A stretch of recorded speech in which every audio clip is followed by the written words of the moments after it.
오늘은 성경 속 기근의 역사 5번째 시리즈 사사시대의 기근, 엘리멜렉과 오르바 그리고 롯의 선택, 또 짐승의 때 성도의 선택이라는 주제로 함께 말씀을 나누겠습니다. 여러분, 순간의 선택이 10년을 좌우합니다 라는 예전의 광고 문구를 혹시 기억하시나요? 어느 회사의 광고였는지 기억이 나세요? LG가 원래는 럭키라는 회사와 금성사라는 회사의 이름을 합하여 럭키금성으로 그룹 이름을 만들었다가 나중에 LG로 바꾸었죠. 그중 금성사의 가전제품 TV 광고에서 사용했던 문구가 바로 순간의 선택이 10년을 좌우합니다 라입니다. 한마디로 가전제품은 한 번 사면 최소한 10년 이상 사용하기 때문에 생겨난 광고 문구인데요.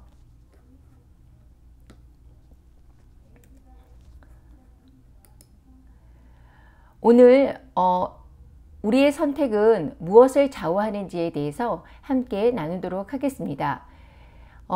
오늘은 이제 5번째 시리즈예요. 엘리멜렉 가족들이 기근을 피해 모압 지방으로 갔던 그때를 이야기하는데요.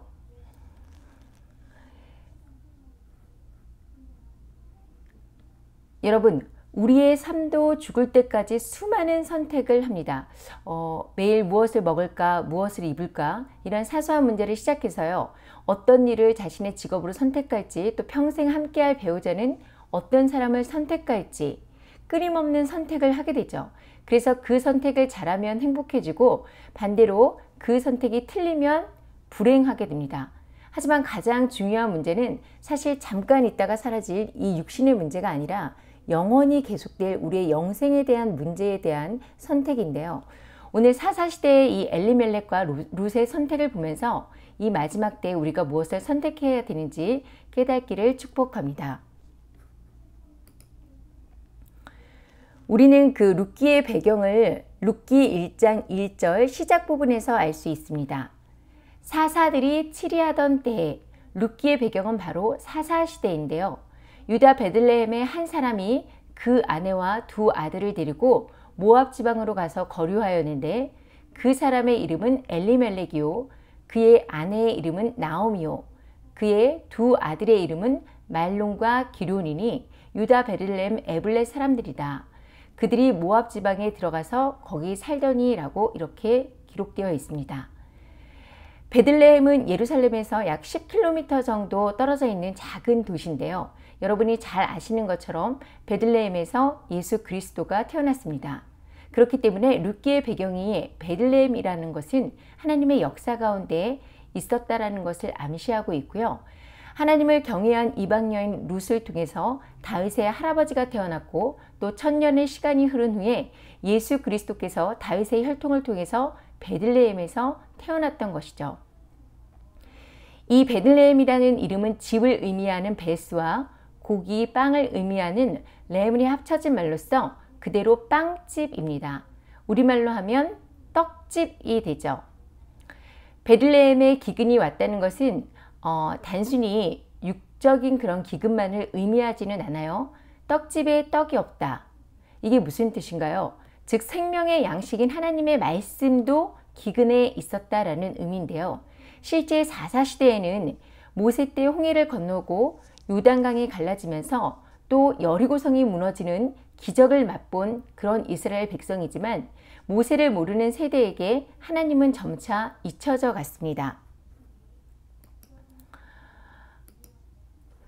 우리가 아는 것처럼 사사시대는 이스라엘 백성들이 하나님께 늘 불순종함으로 시작이 되죠. 사람마다 자기의 소견대로 옳은 대로 행하였던 이 사사시대에 사람들은 고난을 당하면 그제야 하나님을 찾고 그러면 하나님께서 사사를 세워주셔서 구원하고 또 그러면 다시 타락하는 것이 반복되었습니다.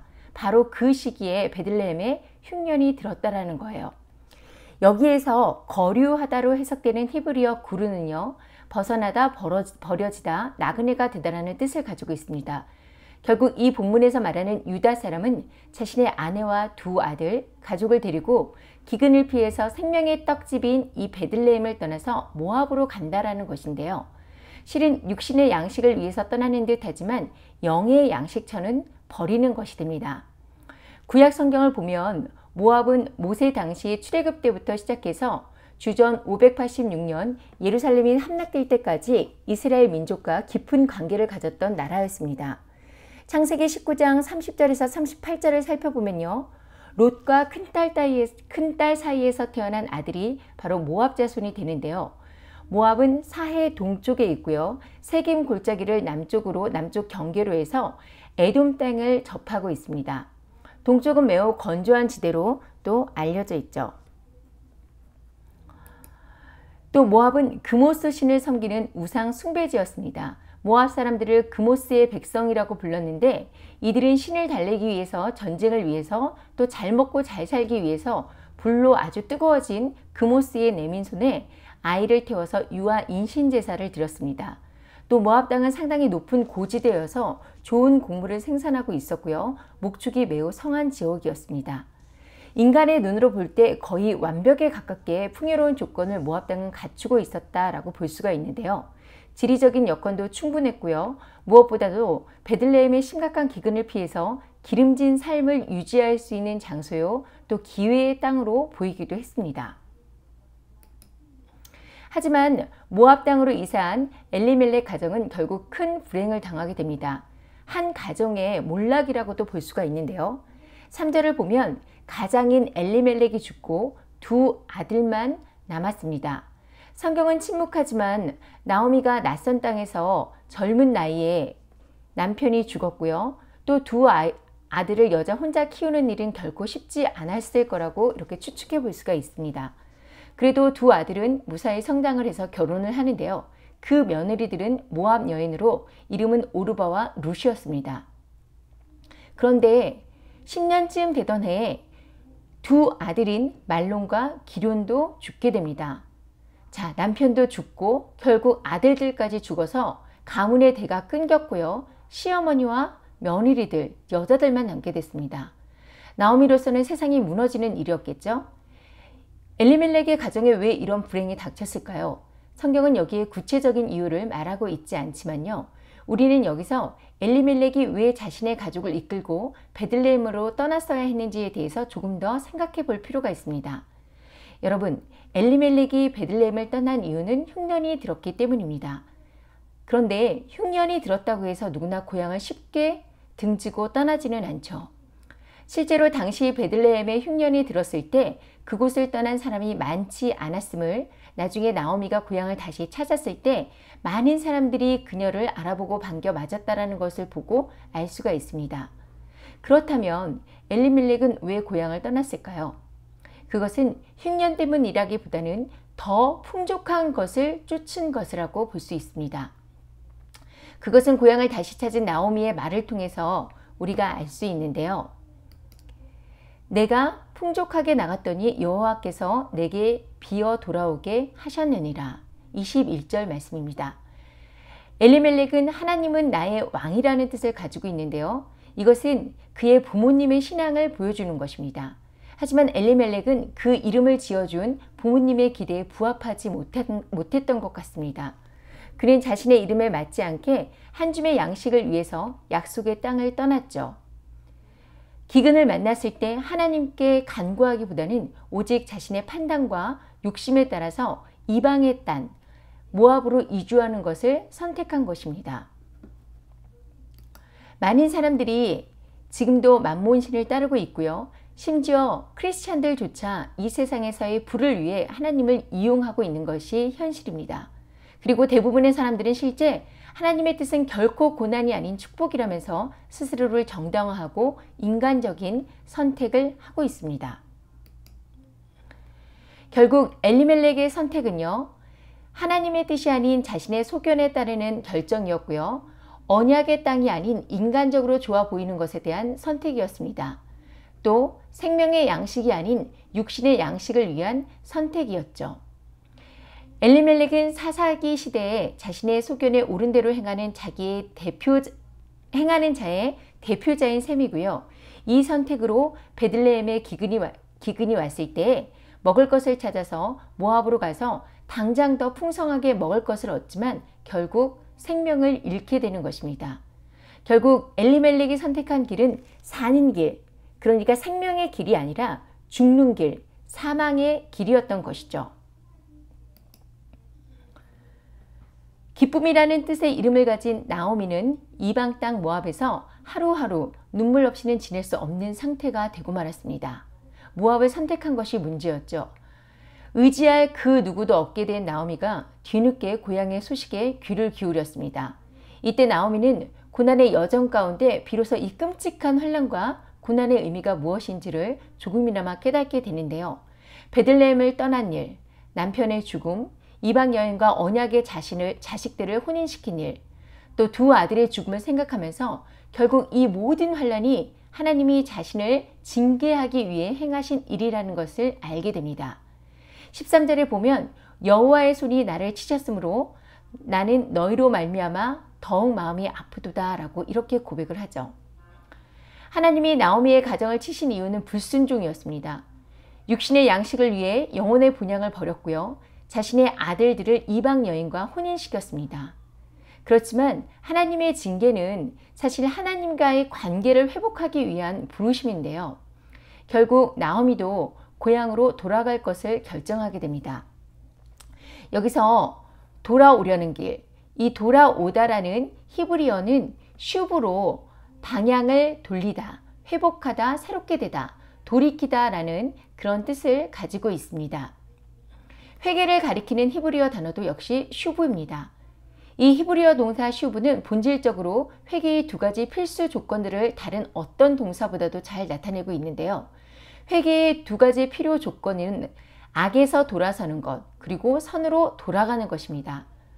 언약을 따라서 갈 것인가, 물질을 따라서 살 것인가, 분명하게 구분된 우리의 삶 속에서 결국 물질을 따라갈 때 실패를 만나게 되고 죄악에서 돌이키고 돌아서는 길이 바로 나오미가 유다 땅으로 돌아오는 길이었던 거죠. 베들레헴은 언약의 땅이었고 이 길은 언약의 길이었습니다. 그런데 문제는 두 며느리예요. 당시 이스라엘에 계대 결혼 제도가 있기는 했습니다.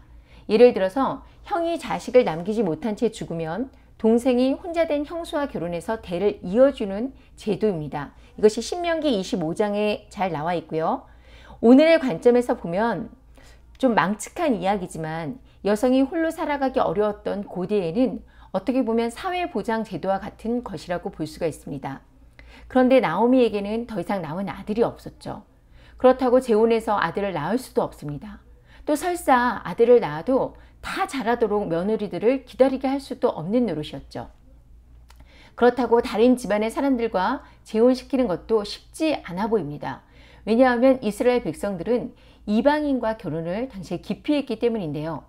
나오미는 말없이 쫓아오는 두 며느리를 보면서 타향에서 남편 없이 사는 것에 대해 이것이 얼마나 힘든 일인지 생각했을 겁니다.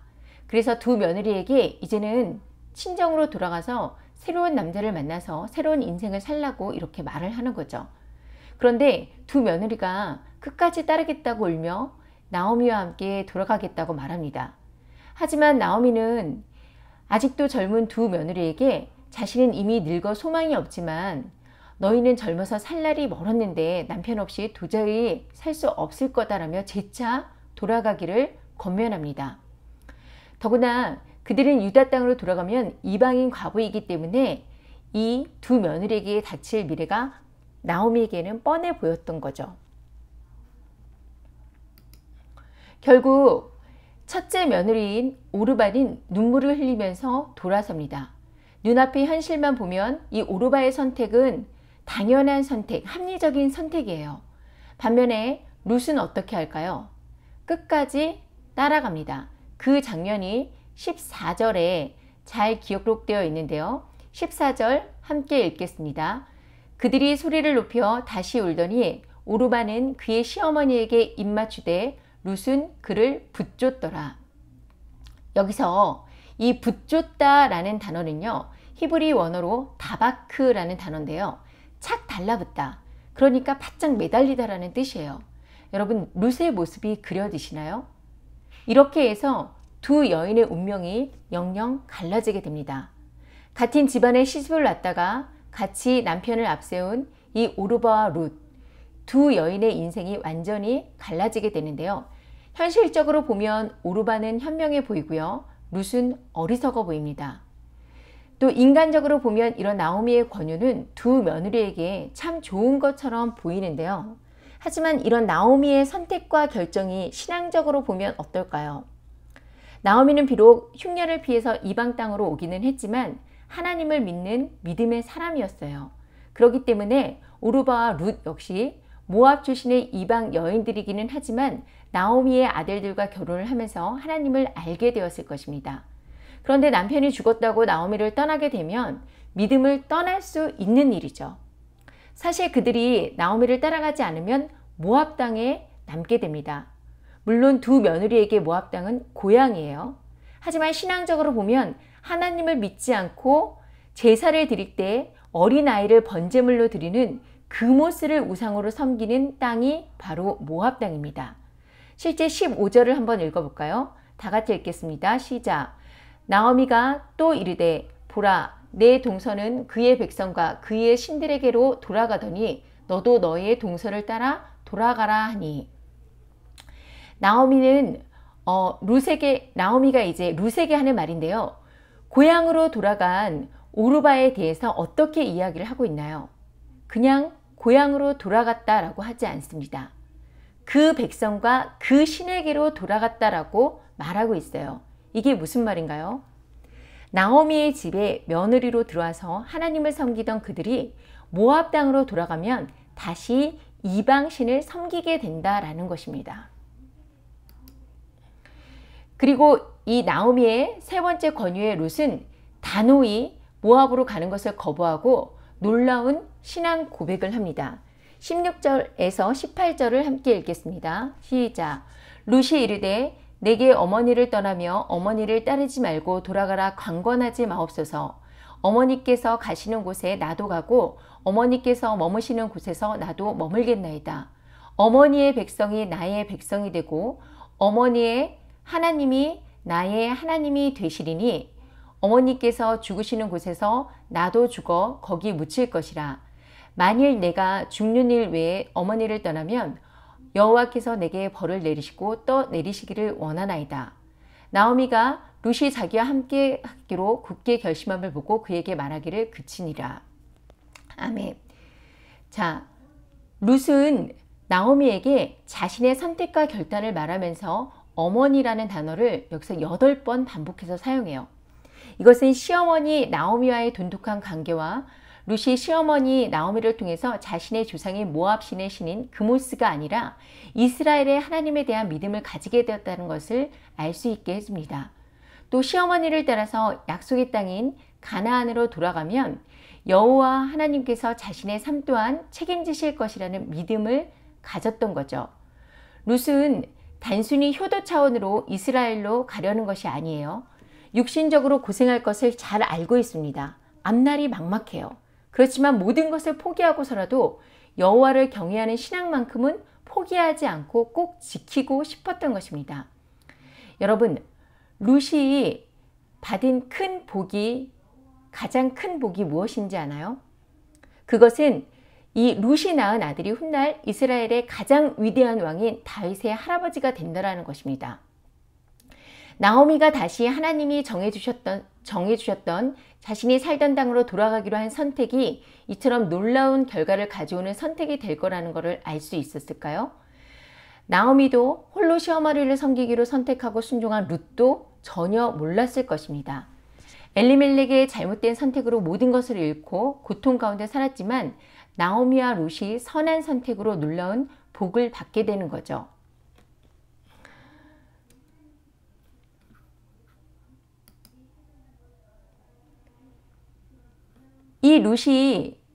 이 본문에서 룻이 선택한 것의 4가지를 저희가 짚어볼 수가 있는데요. 첫 번째는 어머님의 하나님의 나의 하나님이 되시리라는 말에서 우상을 버리고 하나님을 선택했다라는 것을 알 수가 있어요. 그리고 두 번째, 어머니 가시는 곳에 나도 가고라는 말에서 하나님과의 동행을 선택했다는 것을 알 수 있고요. 세 번째, 하나님을 섬기는 어머니를 선택했다는 것을 알 수가 있습니다. 그리고 네 번째, 하나님의 백성과 함께하는 것을 선택했다라는 것을 알 수가 있죠. 여러분, 주께서 시편에 보면 주께서 내 마음에 두신 기쁨은 그들의 곡식과 새 포도주가 풍성할 때보다 더하니이다. 내가 평안히 눕고 자기도 하리니 나를 안전히 살게 하시는 이는 오직 여호와이시니라 라고 시편 기자는 고백합니다. 환난 중에 피할 곳이 하나님 한 분이라는 것을 룻은 알고 선택을 했던 것입니다. 룻이 보여준 시어머니에 대한 공경과 헌신과 믿음과 자신의 본분을 다하는 모습은 물론 우리가 본받아야 되죠. 그런데 더 중요한 교훈을 주고 있어요. 이 모든 것이 자신의 믿음, 그러니까 하나님을 선택함으로써 자신의 앞날을 바꿨다는 거고요. 그리고 이 모든 것이 하나님의 섭리 안에서 이루어졌다라는 것입니다. 위대하신 만물의 창조자 하나님은요, 모든 피조물과 행위들과 사물들을 그 가장 큰 것에서부터 가장 작은 것에 이르기까지 보존하시고 지도하시고 처리하시고 통치하십니다. 우리가 하나님의 섭리를 믿는다는 것은 세상의 피조물로서 하나님께 의존해 있다는 것을 인정하는 것이죠. 하나님의 이 섭리는 하나님께서 창조하신 세계에 대한 하나님의 최고의 주권을 인정하면서 동시에 하나님이 정하신 영역 내에서 책임있게 살 수 있는 사람의 자유를 인정받는 것인데요. 이 룻의 선택이 우리가 볼 때는 그냥 우연히 일어난 것처럼 보이지만 결코 우연이 아니라 하나님의 손길이 룻을 인도했다라는 것이죠. 그리고 룻 미드라시에는요, 룻과 오르바가 모압 왕 에글론의 딸들이었다라고 이렇게 기록되어 있습니다. 에글론은 사사기 3장 19절에 등장하는 모압의 왕이죠. 그럼 결국 에글론의 딸이었다는 것은 룻과 오르바가 단순히 모압의 일반 처녀가 아니라 모압의 공주였다라는 것을 알 수 있습니다. 그렇다면 공주와 결혼을 시킬 수 있는 나오미의 남편 엘리멜렉의 가문 역시 왕가와 혼인을 맺을 수 있을 만큼 어떤 영향력이 있거나 큰 부호였다라는 것을 추측할 수가 있는데요. 한때 금수저였던 나오미가 가나안으로 돌아왔다는 소문이 돌자 이 베들레헴의 모든 사람들은 당연히 궁금해합니다. 하지만 가난해진 것뿐만 아니라 과부의 자식까지 모두 잃은 나오미의 상황은 참담했고요. 나오미는 자신의 침통한 상황과 마음을 단 한마디로 표현합니다. 나를 나오미라 부르지 말고 나를 마라라 부르라.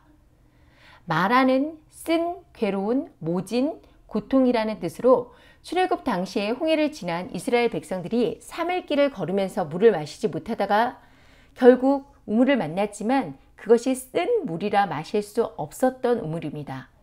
인생에 너무나 쓴맛과 고통을 느낀 나오미는 사람들에게 자신의 이름을 마라라고 부르라고 했지만요.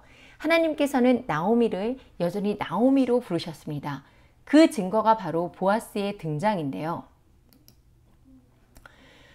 룻은 모진 가난을 극복하면서 외로운 시어머니를 섬기기 위해서 남의 밭에 나가 추수 후에 떨어진 이삭을 줍는 일 등 온갖 희생을 다합니다.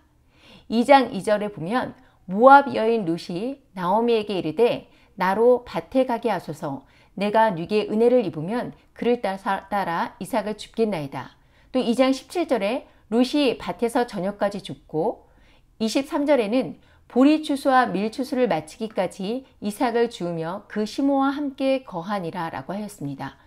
룻은 그 수고와 희생으로 시어머니의 축복과 하나님의 뜻 가운데서 엘리멜렉의 친족이자 밭의 주인인 보아스를 만나게 되는데요. 보아스는 영적으로 신랑 되시는 예수님을 예표하고 있습니다. 3절 성경은 룻과 보아스의 만남이 우연이라고 말합니다. 하지만 이름 없는 들풀에 입을 것과 또 공중에 나는 새에 먹을 것까지도 준비하시는 하나님 안에서 진정한 우연은 사실 존재하지가 않죠. 모든 것이 하나님의 섭리 안에 있다라는 것입니다.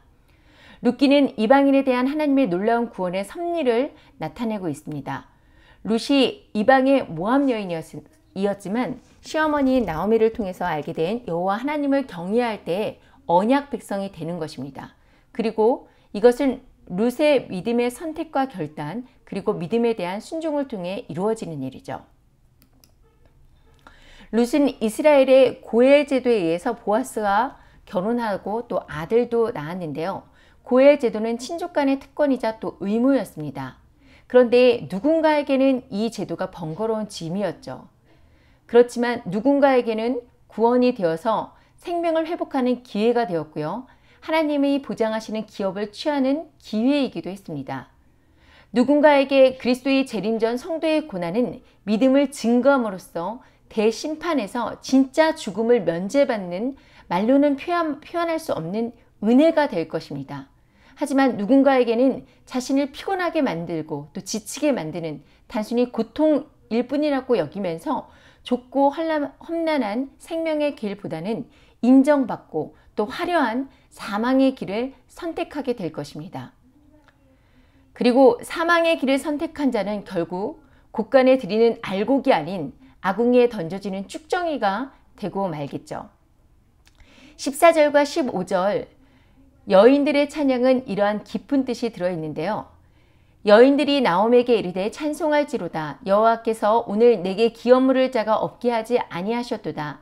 이 아이의 이름이 이스라엘 중에 유명하게 되기를 원하노라. 15절 이는 내 생명의 회복자이며 내 노년의 봉양자라. 곧 너를 사랑하며 7 아들보다 귀한 내 며느리가 낳은 자로다 하니라. 15절에 이 내 생명의 회복자, 그러니까 레메시브 네페시의 그 의미는요, 단지 나오미와 룻의 미래를 안전하게 지켜줄 아들이라는 그런 의미만 있지는 않습니다. 나오미와 룻을 포함한 전 민족적이고 또 모두를 포함하는 하나님께서 택한 백성들에게 생명을 회복시켜 줄 더 큰 의미를 포함하고 있다는 거죠. 룻은 다윗의 증조부 오벳을 낳게 되고요. 그리고 다윗의 가문에 들어가서 하나님의 구속사에 결정적인 중요한 역할을 하는 성경의 인물로 예수님의 족보에도 기록되게 됩니다.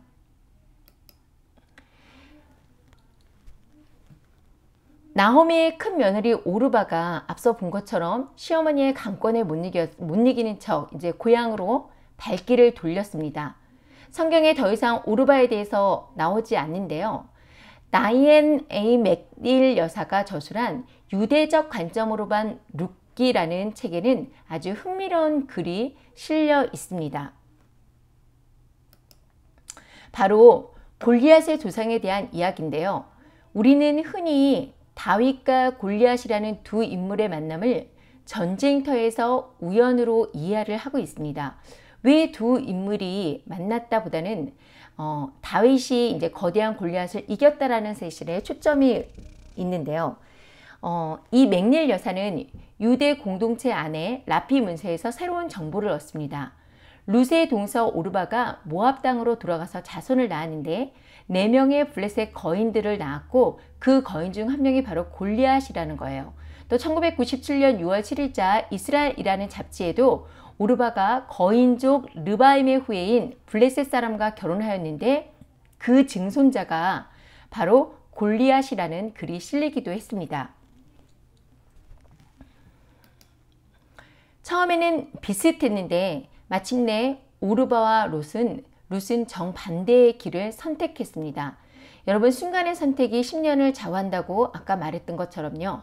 하지만 이 믿음은 단순히 10년만을 선택하는 것이 아닙니다. 믿음의 세계에서 순간의 선택은 영원을 좌우할 수 있습니다.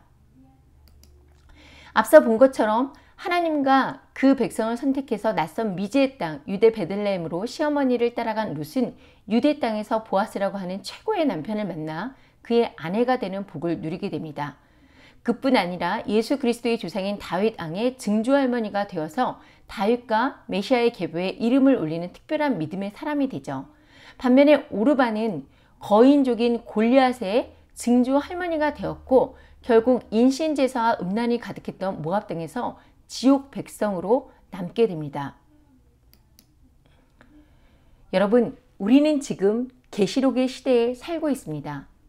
이때 우리들도 중요한 선택을 해야 합니다. 하나님의 인을 받을 것인가, 짐승의 표를 받을 것인가. 사실 많은 기독교인들이 성도들은 마지막 때에 환난을 겪지 않고 휴거되거나 짐승의 우상에게 경배하고 표를 받는다는 것이 아주 분명하게 드러나서 기독교인이라면 누구나 이것을 경계하고 짐승의 표를 받는 것을 피할 수 있을 것이라고 착각하고 있습니다. 마치 짐승이라는 이름표를 목에 걸고 짐승의 우상에게는 짐승의 우상이라고 쓰여져 있고 또 짐승의 표에는 짐승의 표라고 쓰여져 있어서 딱 보면 거부할 수 있게 그것이 등장할 것이다 라고 이렇게 착각하는 거죠. 하지만 여러분, 안타깝게도 짐승의 우상에게 경배하는 것도 짐승의 표를 받는 것도 사람들은 전혀 거부감 없이 하게 될 것입니다. 자신이 구원을 잃은다는 것을 모른 채 구원도 잃게 될 것입니다. 이미 우리는 짐승이 다스리는 세상에 있기 때문인데요. 짐승의 표에 표라는 단어 헬라어 카라그마는 카라소에서 유래된 말로 그 뜻은 우리말로 기호, 인, 표로 해석되는데 날카롭게 하다, 파다, 새기다라는 의미를 가지고 있습니다. 사람들의 몸에 넣어지는 표식을 의미하죠. 영어로는 마크, 그러니까 품질, 소유 따위의 그 인장, 소인, 낙인을 찍거나 어떤 사실, 의미를 나타내는 모든 기호, 신호, 손짓, 몸짓 따위, 그러니까 특정의 의미를 나타냄을 곧 알 수 있게 하는 간접적 방법에 의한 사인을 말하는데요. 여기서 이 사인이라는 것은 결국 권리 따위를 서명하고 양도하다, 건네주다, 손짓, 몸짓 따위로 남에게 신호를 보내다, 알리다, 보이다라는 뜻을 가지고 있죠. 결국 계시록 속 짐승의 표를 받는 행위는 내가 곧 짐승의 소유임을 인정하는 사인인 것입니다.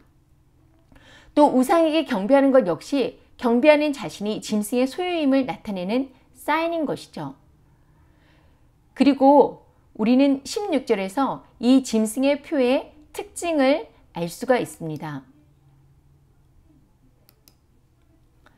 첫째, 이 짐승의 표의 특징은요, 모든 자, 곧 작은 자나 큰 자나 부자나 가난한 자나 자유인이나 종들, 즉 누구에게나 적용된다는 것입니다.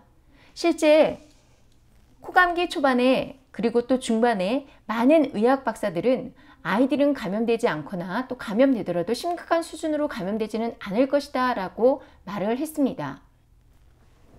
하지만 드디어 이 감기 백신이 등장하자 이제는 말이 바뀌었습니다. 그리고 지금은 2세까지도 이 감기 주사를 받게 하려고 했죠. 임산부도 예외가 아닙니다. 세계에서 이 주사는 또 모두 무상입니다. 부자건 가난한 사람이건 누구든지 받아야 한다는 거죠. 두 번째 특징은 손이나 이마에 표를 받는다는 것입니다.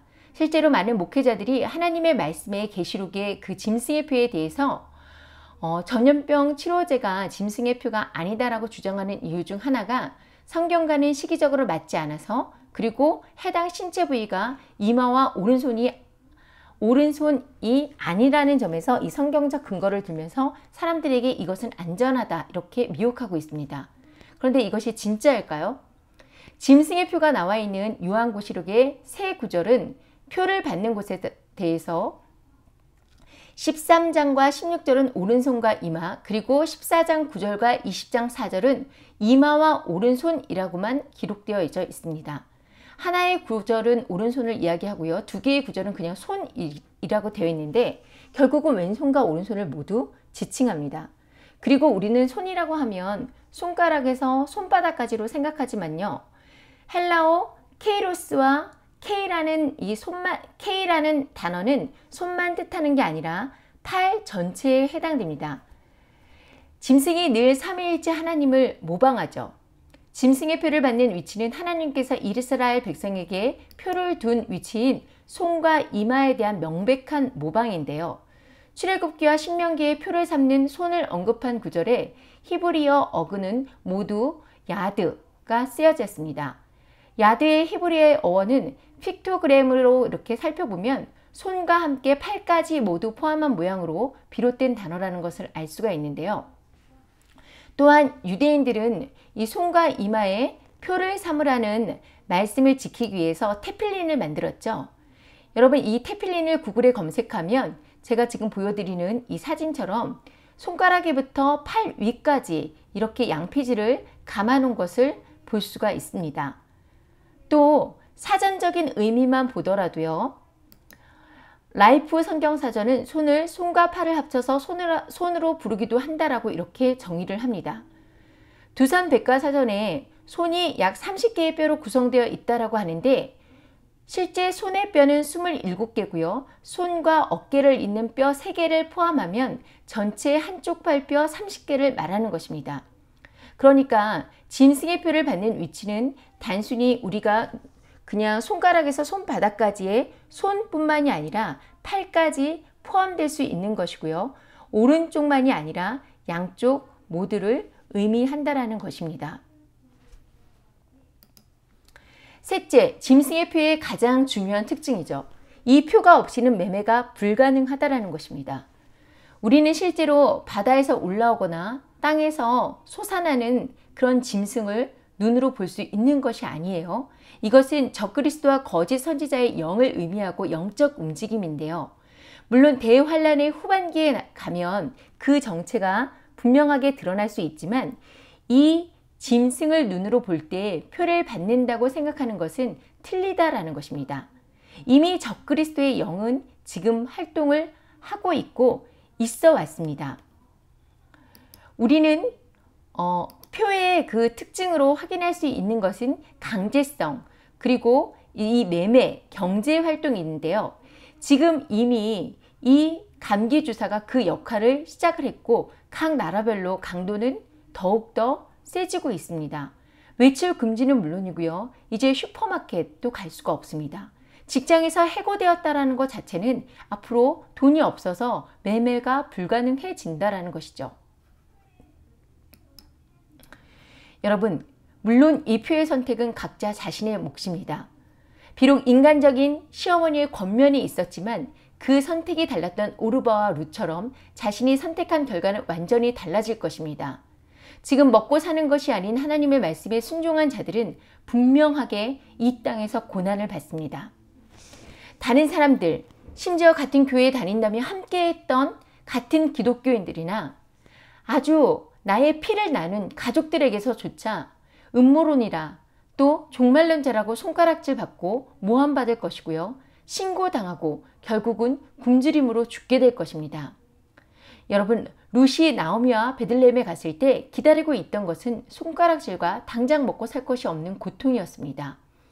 하지만 계시록은 이런 환난을 겪은 성도들이 말씀에 순종하면서 회개하고 끝까지 믿음에 합당한 삶을 살아갈 때 계시록 7장 15절 16절 이 말씀처럼 보좌에 앉으신 이가 그들 위에 장막을 치시리니 그들이 다시는 줄이지도 아니하고 목마르지도 아니하고 해나 아무 뜨거운 기운에 상하지도 아니하리라 라고 이렇게 말씀하십니다.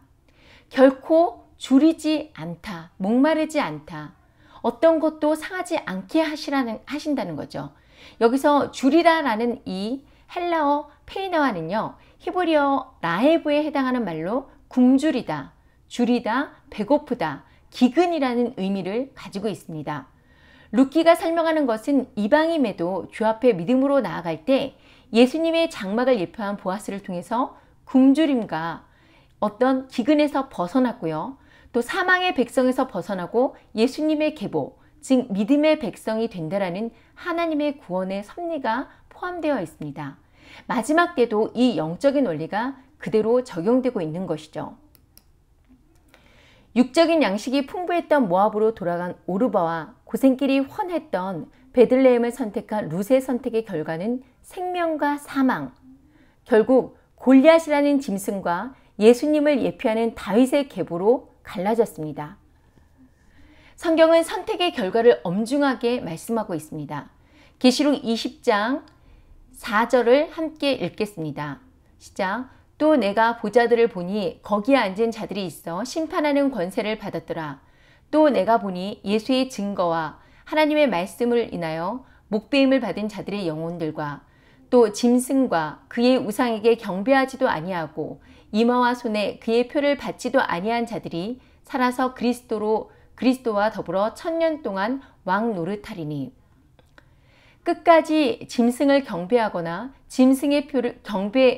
짐승을 경배하지 않고 또 짐승의 표를 받기를 거부하여 순교한 사람들의 영혼과 환난을 이겨낸 성도들의 선택의 결과는 살아서 그리스도와 1000년 동안 왕노릇하는 것입니다. 그럼 짐승의 표를 받은 사람에게는 어떤 결과가 있을까요? 계시록 14장 9절에서 11절 함께 읽겠습니다. 시작.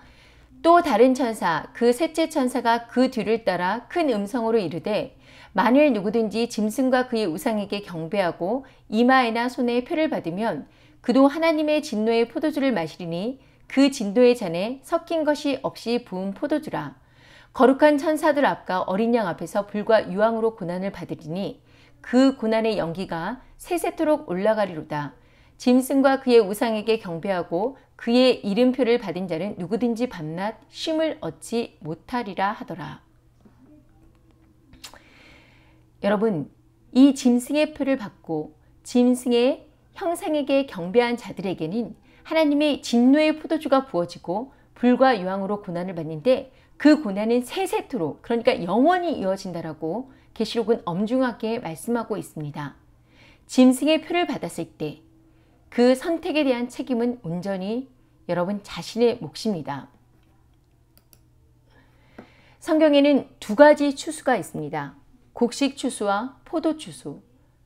곡식 추수는요, 성도에 대한 추수이고 17절부터 시작되는 포도 추수는 낫을 가진 천사가 땅의 포도를 거두어 진노의 큰 포도 틀에 던집니다. 이것은 불신자와 배도한 즉 큰 성 바벨론을 따라간 자, 큰 성 바벨론에 속한 자들에 대한 심판인데요.